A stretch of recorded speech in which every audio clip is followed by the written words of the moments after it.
Have you bought a pair of glasses lately? Bet your eyes popped when you saw the price tag. If you don't go to places like Walmart or Costco, you could easily be spending hundreds and hundreds of dollars for a pair that cost $30 10 years ago. Talk about sticker shock. And it's not as though things have changed that much. They're still made of a couple of pieces of plastic or wire, some screws, and glass. Why should a pair of glasses cost more than an iPad? Well, one answer is because one company controls a big chunk of the business. The story will continue in a moment.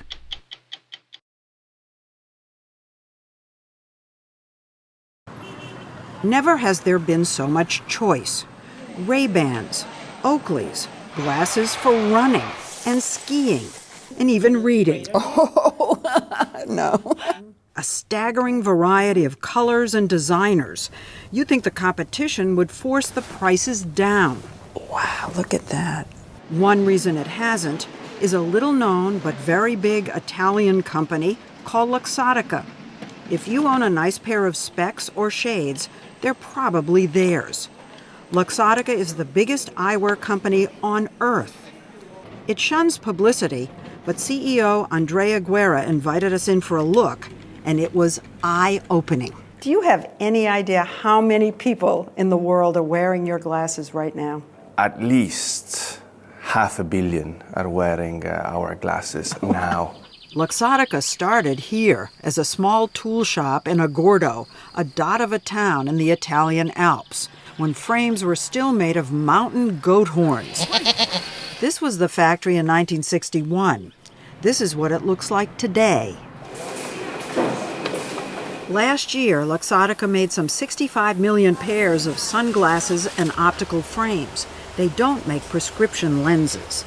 And we saw mountains and mountains of glasses in boxes headed to China, India, Brazil, and above all, to the U.S. But they're very expensive. They can be very expensive. They can, but this is one of the very few objects that are 100% functional, 100% aesthetical, and they need to fit your face for 15 hours a day. Not easy, and there is a lot of work behind them. Luxottica's product manager, Isabella Sola, explained that the company revolutionized how we see glasses. You think I look cool? Yes, I think so. I think I look cool too. It wasn't that long ago that glasses were uncool. You only wore them if you absolutely had to.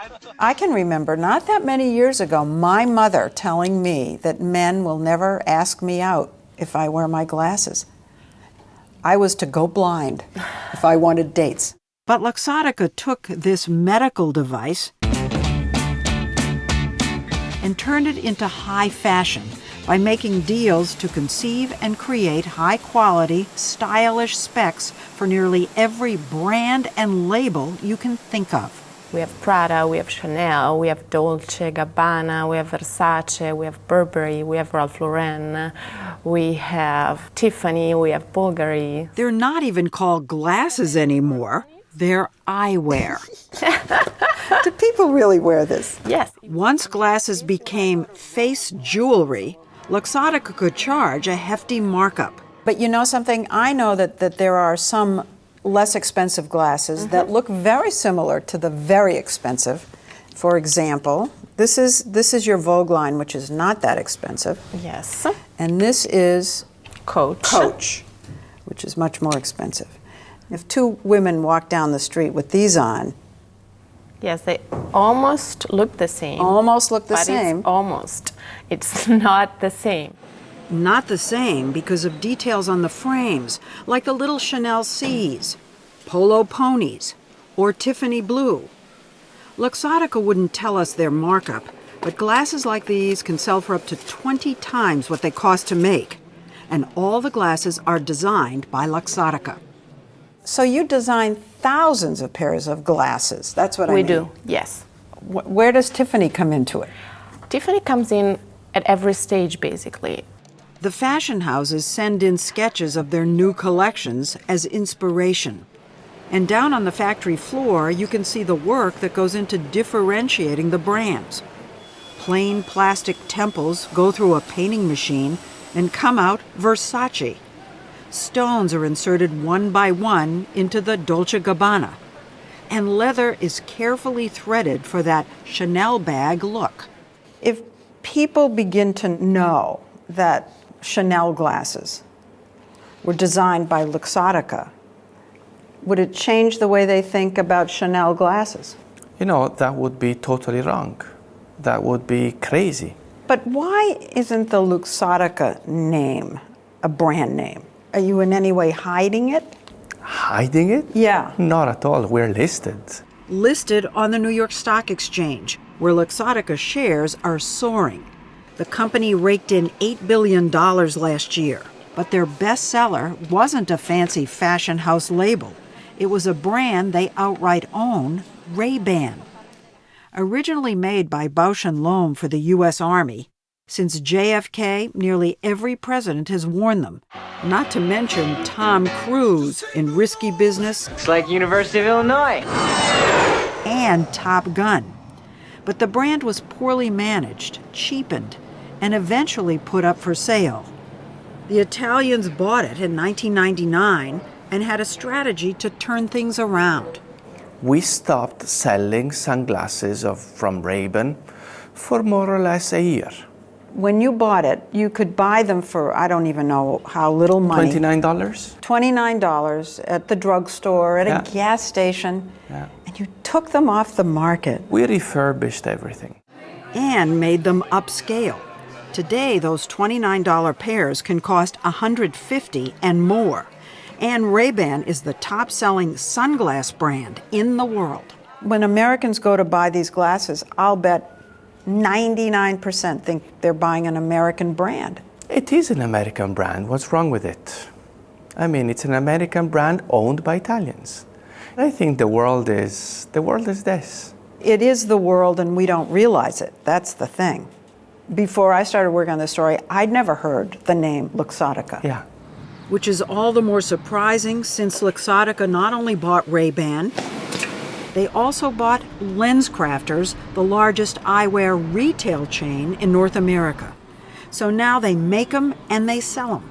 It's great for business, but is it great for the consumer? I asked Lenscrafters president Mark Weikel. How many non-Luxottica brands do you sell here? We probably have a few brands that are not Luxottica. Mostly I would guess. Luxottica. Mostly Luxottica, yeah. So since Luxottica owns you, does the consumer get a break on glasses made by them in Lenscrafters? What the customer gets at Lenscrafters is a variety of services and products, including this broad assortment of frames that... Mark, you're not answering my question. I'm asking if you charge less for frames made by Luxottica since you're the same company. I think every competitor, every retail optical brand determines what their price is on whatever their brands are. That's a no. Customers do not get a break. At Lenscrafters, the average cost for a pair of frames and lenses is about $300. You may think, well, there's choice in the mall for other glasses, but Luxottica doesn't only own the top eyewear chain in the country. It owns another large chain, Pearle Vision, and Oliver Peoples, and several boutique chains. And it runs Target Optical and Sears Optical. And we're not done. Luxottica also owns Sunglass Hut, the largest sunglass chain in the world. So, is there a free market in eyewear? No, I don't think there really is. I think one company has excessive dominance of the market. SmartMoney.com columnist Brett Arends says the appearance of variety is an optical illusion. The reality is, it's like pro wrestling competition. It's actually fake competition. Consider what happened to Oakley, the world-famous maker of advanced sports eyewear. Oakley was a big competitor, and they had a fight with Luxottica, and Luxottica basically said, we're dropping you from our stores. And Oakley, they refused to sell their glasses? Yeah, it was a dispute about pricing, and they dropped Oakley from the stores, and Oakley's stock price collapsed. How is Oakley going to reach the consumer if they can't get their sunglasses in Sunglass Hut? There were some issues between the two companies in the beginning of the 2000s, but both of them understood that it was better to go along. Better to let you buy them? I wouldn't say this. We merged with Oakley in 2007. You bought so we're Oakley. talking. They tried to compete and they lost, and then you bought them. I understand your theory, but they understood that life was better together. So now Luxottica owns the two top premium sunglass brands in the world, Ray-Ban and Oakley. But Luxottica points out there are other players. Who's your biggest competitor in the United States? You could say Walmart. Also Costco and emerging online companies like Warby Parker. But other competitors told us Luxottica has them in a chokehold. If you make glasses, you want to be in their stores. And if you have stores, you want to sell Ray-Bans. So Luxottica can set the prices as high as it wants. Luxottica's dominance, it's what's called a price maker, which means that essentially it can set prices and other people will follow in its make. Which he says is why glasses in general cost so much, even at your local opticians. The whole point of a luxury brand is to persuade people to pay $200 for a product that costs $30 to make. Well, let me show you something. Why is it any different than my shoe? Well, to some extent, there's actually a lot of comparisons. The difference is actually that there is, the entire shoe industry isn't made by one company, and the same company doesn't also own all the shoe stores. You'd think, well, surely insurance companies covering vision would complain. But guess what? Luxottica also owns the nation's second largest vision care plan, Eyemed, covering eye exams and glasses. What don't you own? A lot of things. Not really. You seem to, really. Why not combine everything under one name? I think people love diversities. People love to have different brands. People love to have different experiences. It's an illusion of choice if you're all owned by the same company. I think this is totally wrong. The question is what kind of choice consumer has. It's not a question of how many you own. How does the consumer benefit from all of this? Your prices are still high. If you go to a shoe company, would you say that their prices are high? You're trying to tell me it's all worth all that money. Everything is worth what people are ready to pay.